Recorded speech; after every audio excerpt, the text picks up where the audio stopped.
ID পেতে পারেন, অথবা info@ivacbd.com এই যে মেইল আইডি আছে সেই মেইলে মেইল করবেন, এবং আপনাকে এখান থেকে একটা ফিরতি মেইল দেওয়া হবে। ফিরতি মেইলে বলা হবে, আপনাকে ডেট জানিয়ে দেওয়া হবে বা অন্যান্য বিস্তারিত বলা হবে। এই ফিরতি মেইল পেয়ে আপনি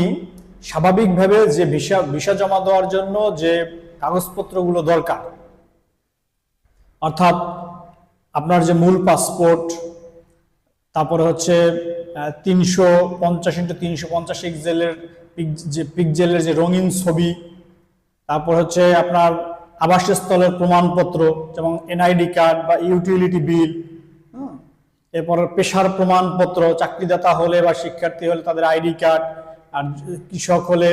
তাদের জমির পর্চা, বিজনেসম্যান হলে তার বাণিজ্যিক সনদ, এরকম যে ডকুমেন্টগুলো আছে, এবং আর্থিক সচ্ছলতার প্রমাণপত্র স্বরূপ আপনাকে অবশ্যই $150 অপোজিটে হয় আপনার ব্যাংকে $150 20,000 প্লাস টাকা থাকতে হবে, অথবা এর একটা এন্ডোর্সমেন্ট থাকতে হবে এই $150।